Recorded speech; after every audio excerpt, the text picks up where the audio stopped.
तो बुलेटिन की शुरुआत बड़ी खबर से करते हैं। संजय राउत को बड़ा झटका लगा है। पात्रा चौल घोटाले मामले में उनकी मुश्किलें बढ़ती नजर आ रही हैं। राउत की न्यायिक हिरासत बढ़ा दी गई है। न्यायिक हिरासत 14 दिनों तक बढ़ाई गई है। तो बड़ी जानकारी देखिए आपको दे रहे हैं। संजय राउत की मुश्किलें एक बार फिर बढ़ती नजर आ रही है। उनकी न्यायिक हिरासत बढ़ा दी गई है। न्यायिक हिरासत 14 दिनों तक बढ़ाई।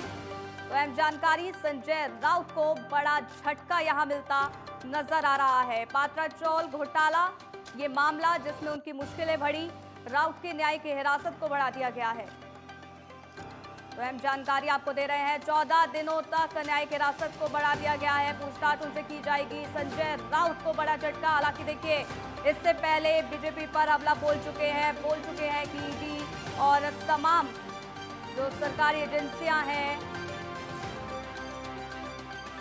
तो देखिए 14 दिनों तक न्यायिक हिरासत को बढ़ा दिया गया है। संजय राउत को बड़ा झटका यहां लगता नजर आ रहा है।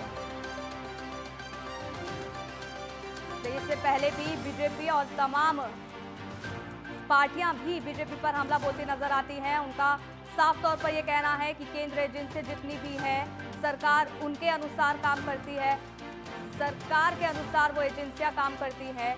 और जिसको देखते हुए कई बार सवाल भी बीजेपी पर खड़े किए जाते थे, लेकिन अब बड़ी जानकारी ये मिल रही है कि न्यायिक हिरासत 14 दिन तक के लिए बढ़ा दी गई है संजय राउत की। तो ये बड़ा झटका संजय राउत को मिलता नजर आ रहा है। पात्रा चौल घोटाला ये पूरा मामला जिसमें उनकी मुश्किलें बढ़ती नजर आ रही है। राउत की न्यायिक हिरासत बढ़ा दी गई है। 14 दिन तक के लिए न्यायिक हिरासत बढ़ाई गई है। पूछताछ उनसे की जाएगी इस पूरे मामले को लेकर। पात्रा चौल घोटाला मामला जिसमें उनकी न्यायिक हिरासत एक बार फिर बढ़ा दी गई है। इससे पहले भी पूछताछ की जा रही थी और आज एक बार फिर 14 दिनों तक के लिए उनकी न्यायिक हिरासत को बढ़ा दिया गया है।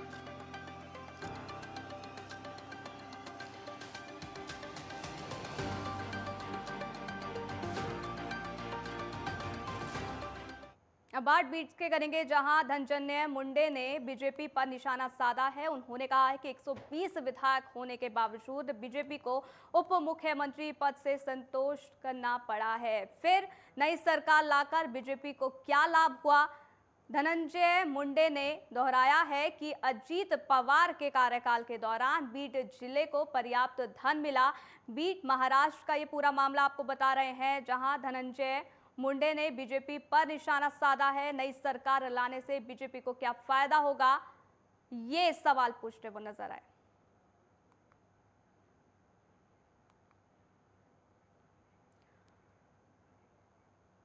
तो आपको बता दें कि नई सरकार लाने से बीजेपी को क्या फायदा होगा, ये सवाल धनंजय मुंडे ने उठाया है। महाराष्ट्र के बीड में पहुंचे वो, जहां उन्होंने बीजेपी पर निशाना साधा। इसके अलावा कई मुद्दे भी उन्होंने उठाए, लेकिन सबसे अहम मुद्दा उन्होंने ये उठाया कि नई सरकार लाने से बीजेपी को फायदा हुआ क्या।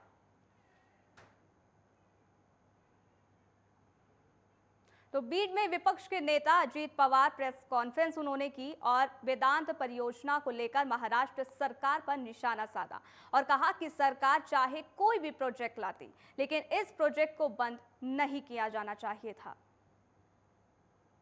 तो बीड जहां पर निशाना साधा गया है सरकार पर, अजीत पवार ने प्रेस कॉन्फ्रेंस कर निशाना साधा। उन्होंने कहा कि इस प्रोजेक्ट को बंद नहीं करना चाहिए था। वेदांत परियोजना को लेकर उन्होंने ये बात कही, इस प्रोजेक्ट को लेकर उन्होंने बात की और कहा है कि इस प्रोजेक्ट को बंद नहीं किया जाना चाहिए था।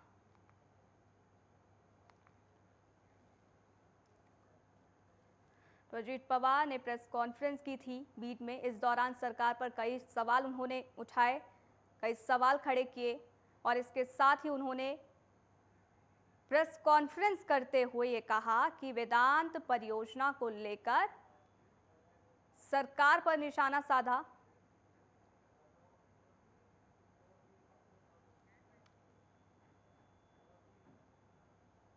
वहीं महाराष्ट्र में देवी माहुर रेणुका देवी के 3.5 पीठों में से एक अहमदनगर के पाथर्डी तालुका के मोहता किले के शारदीय नवरात्रि महोत्सव 26 सितंबर से शुरू हो रहा है। इसको लेकर पुलिस ने अपनी तैयारियां भी पूरी कर ली है और श्रद्धालुओं की सुविधा के लिए सुरक्षा व्यवस्था को पुख्ता कर दिया है। सुरक्षा व्यवस्था को लेकर पुलिस प्रशासन ने एक बैठक भी की है, जिसकी अध्यक्षता प्रांतीय अधिकारी देवदत्त केनन ने की है। तो ये बैठक जिसकी अध्यक्षता प्रांतीय अधिकारी देवदत्त केनन ने की, 26 सितंबर से नवरात्रि शुरू होने वाले हैं, इसको लेकर चर्चा की गई। इनकी तैयारियां पुख्ता करने के लिए चर्चा की गई और निर्देश दिए गए कि नवरात्रों से पहले तमाम तरीके की व्यवस्थाएं की जाएं।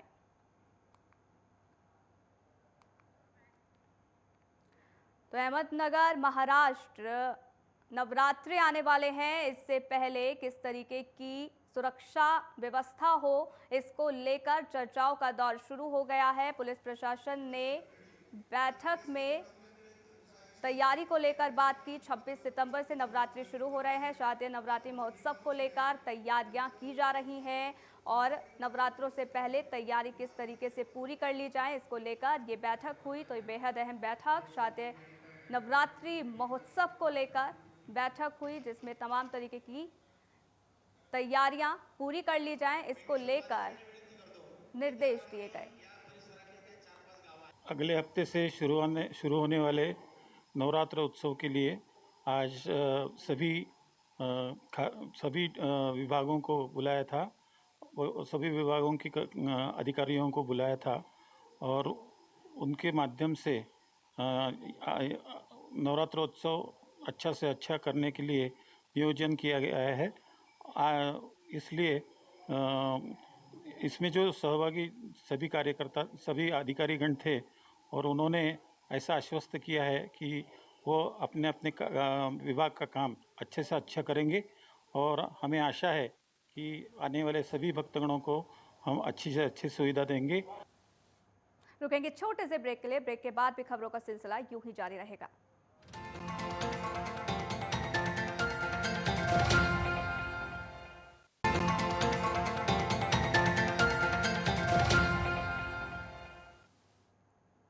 तो ब्रेक के बाद आपका स्वागत है। खबरों में आगे बढ़ेंगे और बात करेंगे नासिक की, जहां पुलिस द्वारा मोटरसाइकिल चोरी के मामलों को रोकने के लिए विशेष मुहिम चलाई जा रही है। इसी कड़ी में मुंबई नाका पुलिस थाना अधिकारी सुनील रोहकले की अगुवाई में मामलों की जांच की गई, जिसमें आपराधिक मामलों की जांच करने वाली टीम ने बड़ी कार्रवाई की है और 2,31,000 रुपए कीमत की 6 बाइक समेत एक आरोपी को भी हिरासत में ले लिया है। आरोपी की पहचान दिल्ली के प्रेम नगर के रहने वाले संदिग्ध अब्दुल जकीम जमीर रौफ अंसारी के रूप में हुई है। पुलिस के मुताबिक अभियुक्त दिल्ली से कामकाज के बहाने नासिक में आया और मोटरसाइकिल चोरी की वारदात को अंजाम देता रहा। हालांकि पुलिस को शक है कि पकड़ा गया संदिग्ध अलग अलग राज्यों में आपराधिक मामलों को अंजाम देने वाला किसी बड़े गिरोह का सदस्य है। फिलहाल पुलिस मामले की जांच में जुटी हुई है और आरोपी से पूछताछ की जा रही है।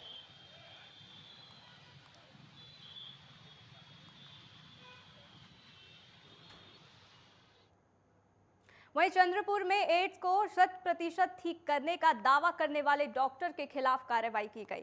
राजेश नाम के डॉक्टर के क्लिनिक पर मेडिकल टीम ने कार्रवाई की है। ये डॉक्टर HIV को 100% ठीक करने का दावा कर रहा था। उसके पास से MD आयुर्वेद की डिग्री भी है और पिछले 2 साल से तुकुम की मुख्य सड़क पर क्लिनिक चला रहा था, जिसकी जिला सर्जन कार्यालय में शिकायत मिलने के बाद नगर निगम की स्वास्थ्य व्यवस्था को इसकी जानकारी दी गई। नगर निगम की स्वास्थ्य टीम ने जांच के बाद राजेश नाम के क्लिनिक के खिलाफ कार्रवाई की है। मामले की रिपोर्ट आने के बाद जिला सर्जन सटीक कार्रवाई करेंगे।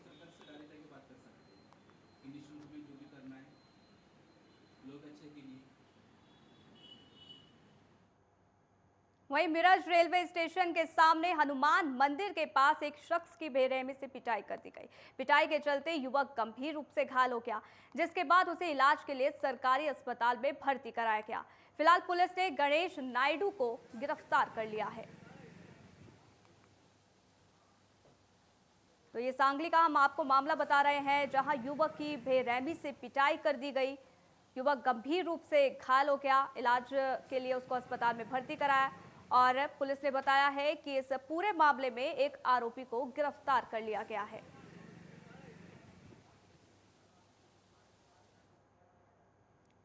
खबर महाराष्ट्र के अमरावती से है, जहां मध्य प्रदेश से महाराष्ट्र की ओर आने वाले प्रतिबंधित गुटखे पर महाराष्ट्र पुलिस प्रशासन ने कार्रवाई करते हुए 4,96,000 का प्रतिबंधित गुटखा जब्त किया है। साथ ही 2 आरोपियों को गिरफ्तार भी किया है। फिलहाल पुलिस ने कई धाराओं में केस दर्ज कर लिया है और अब पुलिस मामले की जांच कर रही है। तो अमरावती का ये पूरा मामला आपको बता रहे हैं, जहां 2 आरोपियों को प्रतिबंधित गुटखा ले जाते हुए गिरफ्तार कर लिया गया। बताया जा रहा है कि इसकी कीमत 4,96,000 बताई जा रही है और इस पूरे मामले में अब पुलिस आगे की कार्रवाई में जुटी हुई है।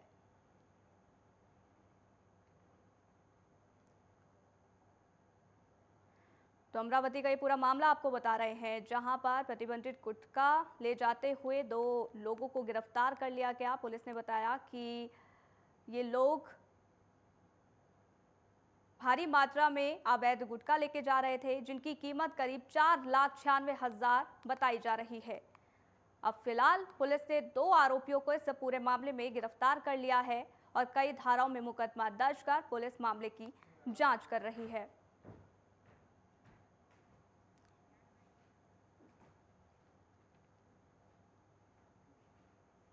वहीं युवा सेना सचिव वरुण सरदेसाई ने आदित्य ठाकरे पेंगुइन सेना को चीता पार्टी कहने वाले युवा सैनिकों को चीता शब्द का सही इस्तेमाल करने का आह्वान किया है। बता दें कि जालना के डॉक्टर बाबा साहेब अम्बेडकर हॉल के अंदर बैठकर संपन्न हुई है, जहां युवा सेना सचिव वरुण सरदेसाई ने युवा सैनिकों से चीता शब्द का सही इस्तेमाल करने की बात कही। साथ ही उन्होंने पार्टी के युवा कार्यकर्ताओं से बीजेपी के खिलाफ एकजुट रहने की भी अपील की। जालना का मामला, चीता शब्द का सही इस्तेमाल करें, इस बारे में लोगों को बोला गया। बाबा साहेब अम्बेडकर हॉल में एक बैठक हुई, जिसके संपन्न होने के बाद उन्होंने कहा कि चीता शब्द का सही इस्तेमाल किया जाए। जय जय जय जय जय भवानी, जय जय जय जय जय शिवाजी।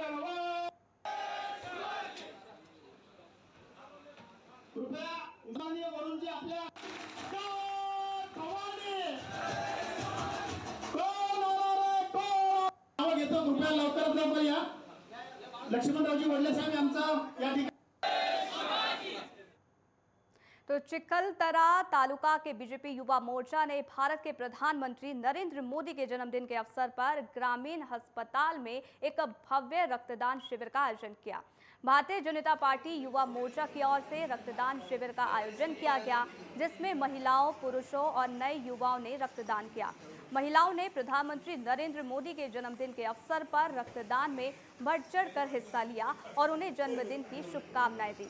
इस बीच कुल 40 रक्तदाताओं ने रक्तदान किया। रक्तदान शिविर में अस्पताल के स्टाफ का भी अच्छा सहयोग मिला। तो अमरावती का ये आपको हम मामला बता रहे हैं, वो तस्वीरें भी दिखा रहे हैं किस तरीके से प्रधानमंत्री नरेंद्र मोदी के जन्मदिन के अवसर पर रक्तदान शिविर का आयोजन किया गया, जिसमें लोगों ने बढ़ चढ़कर हिस्सा लिया और रक्तदान किया। बताया जा रहा है कि इस बीच 40 रक्तदाताओं ने रक्तदान किया है। रक्तदान शिविर में अस्पताल के स्टाफ का भी अच्छा सहयोग रहा। बीजेपी युवा मोर्चा ने ये शिविर लगाया था। रक्तदान शिविर प्रधानमंत्री नरेंद्र मोदी के जन्मदिन के उपलक्ष्य पर लगाया गया। बढ़ चढ़कर लोगों ने यहां हिस्सा लिया। पीएम मोदी के जन्मदिन को लेकर ये शिविर लगाया गया था, जहां 40 रक्तदाताओं ने रक्तदान किया। तो प्रधानमंत्री नरेंद्र मोदी को उनके जन्मदिन पर विश्व भर से अलग अलग तरीके से उनके चाहने वाले शुभकामनाएं दे रहे हैं। इसी कड़ी में महाराष्ट्र के नासिक की सतारणा तहसील क्षेत्र के मोरे गांव के लोगों ने अनोखे अंदाज में प्रधानमंत्री नरेंद्र मोदी को शुभकामनाएं दी, जिसमें व्यंग चित्रकार किरण मोरे ने भी अपने हाथों से प्याज पर अंगूठी प्रतिमाएं बनाकर, आपको बता दें कि प्याज पर अनूठी प्रतिमाएं बनाकर प्रधानमंत्री नरेंद्र मोदी को शुभकामनाएं दी हैं। वो तस्वीरें आपको दिखा रहे हैं। बता दें कि चित्रकार किरण मोरे ने 21 अलग अलग प्याजों पर नरेंद्र मोदी के 21 अलग अलग भाव को दर्शाया है और ये अनोखी पेंटिंग तैयार की है, जिसके बाद गांव के गणेश मंदिर में उनकी प्रदर्शनी भी लगाई गई। प्रदर्शनी को देखने के लिए विधायक दिलीप बोरसे, इसके साथ ही प्रहार किसान संगठन के तुषार खेरनार समेत परिक्षेत्र के किसान मौजूद रहे। तो वो तस्वीरें किस तरीके से प्याज पर प्रधानमंत्री नरेंद्र मोदी की चित्रकारी की गई और प्रधानमंत्री नरेंद्र मोदी को जन्मदिन की शुभकामनाएं दी। तो चित्रकार किरण मोरे ने अनोखे अंदाज में ये शुभकामना प्रधानमंत्री नरेंद्र मोदी को दी है। 21 अलग अलग भाव को प्याज पर दर्शाया गया है। तो जलगांव जिले के भुसावल शहर में बाजारपेट पुलिस थाने के इंस्पेक्टर राहुल गायकवाड़ ने बड़ी कार्रवाई की है। ये कार्रवाई उच्चतम अधिकारियों के निर्देश पर की गई है, जिसमें 2 आरोपियों को हथियार के साथ गिरफ्तार किया गया है। जानकारी के मुताबिक पुलिस को खबर मिली थी कि भुसावल शहर में 2 लोग हथियार लेकर दहशत फैला रहे हैं, जिसके बाद पुलिस ने मौके पर पहुंचकर 2 आरोपियों को 2 पिस्तौल 5 जिंदा कारतूस के साथ गिरफ्तार कर लिया है। तो ये मामला जलगांव महाराष्ट्र का हम आपको बता रहे हैं, जहां पुलिस को बड़ी कामयाबी मिली है। पुलिस ने 2 नक्सलियों को गिरफ्तार कर लिया है, जिनके पास से 2 पिस्तौल 5 जिंदा कारतूस बरामद किए गए हैं।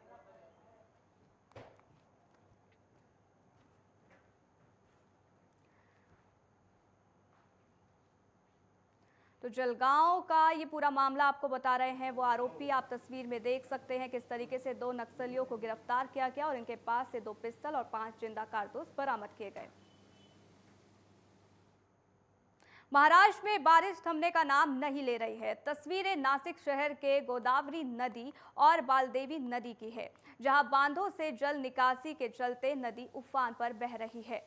मौसम विभाग को मिली तस्वीरों के मुताबिक कोंकण, पालघर, मुंबई, ठाणे, मध्य महाराष्ट्र, नासिक, पुणे, अहमदनगर, नंदुरबार समेत मराठवाड़ा में कहीं मध्यम तो कहीं घने बादल छाए रहने की संभावना है। मौसम विभाग का अनुमान है कि औरंगाबाद, बीड और जालना में अगले 3 से 4 घंटे में रुक रुक कर तीव्र बारिश होने की संभावना है। नासिक में लगातार हो रही बारिश ने जनजीवन पर असर डाला है। ऐसे में प्रशासन द्वारा ऐतिहासिक कदम उठाए जा रहे हैं। वहीं दूसरी ओर लोगों से आवश्यक सुरक्षा निर्देश के पालनों की अपील भी की जा रही है। तो ये तस्वीरें हम आपको दिखा रहे हैं नासिक की। उफान पर गोदावरी नदी और बालदेवी नदी है। हालांकि प्रशासन ने लोगों से अपील की है कि लोग घर पर ही रहें। तो मराठवाड़ा मुक्ति संग्राम दिवस के मौके पर रोजगार गारंटी एवं उद्यान मंत्री संदीपन भुमरे बीड पहुंचे, जहां उन्होंने मुख्य शासकीय ध्वजारोहण कार्यक्रम में हिस्सा लिया और कहा कि बीड का संतुलित विकास करते हुए अधोसंरचना समेत हर क्षेत्र के विकास पर ध्यान दिया जाएगा। तो मराठवाड़ा मुक्ति संग्राम के स्वतंत्रता सेनानियों को सलामी देने के बाद रोजगार गारंटी और बागवानी मंत्री संदीपन भुमरे ने जिले के विकास की समीक्षा भी की और सरकार द्वारा लिए गए विकास निर्णयों की समीक्षा की।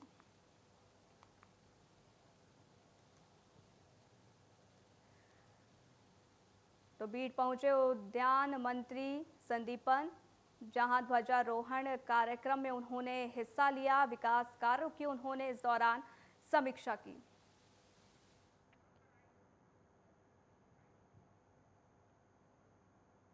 वहीं नांदेड़ में सोशल मीडिया पर फैली बच्चा चोरी गिरोह की अफवाह के चलते कुछ लोगों की पिटाई कर दी गई, जिसके वीडियो अब वायरल हो रहे हैं। कुछ लोगों द्वारा सड़क पर 2 युवकों की हत्या करने का वीडियो वायरल हो रहा है। साथ ही एक मानसिक रूप से बीमार व्यक्ति को चोर समझकर पीटा गया। हालांकि पुलिस समय पर यहां पहुंच गई ताकि आगे की घटना टल जाए। तो वो तस्वीरें भी आपको दिखाते हैं नांदेड़ महाराष्ट्र की, जहां एक मानसिक रोगी को चोर समझकर पीटा गया। तो नांदेड़ के कन्वर्ट तहसील क्षेत्र में डबल मर्डर की घटना सामने आई है, जिसमें पैसों के विवाद में सैलून मालिक ने ग्राहक की दाढ़ी बनाने वाले उस उसतराहा से गला रेता और उसकी हत्या कर दी। उसके बाद आरोपी दुकानदार मौके से वहां फरार हो गया, लेकिन मृतक के परिजनों ने उसे ढूंढकर पत्थरों से पीट कर उसकी हत्या कर दी। पुलिस ने केस दर्ज कर लिया है, अब मामले की जांच की जा रही है।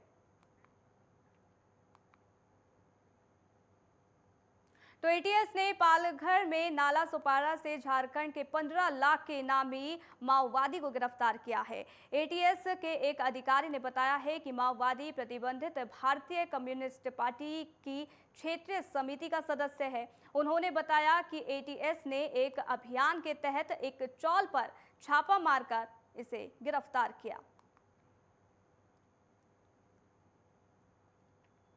वहीं अमरावती में एक सप्ताह से लगातार बारिश हो रही है। लगातार हो रही बारिश से नदी नाले उफान पर है।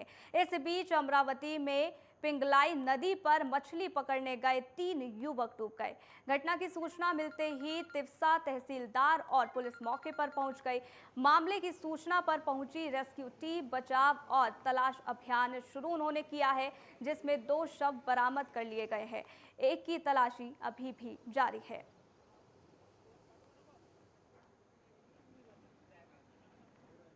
तो फिलहाल इस बुलेटिन में इतना ही। बने रहिए नेटवर्क 10 के साथ। जय हिंद।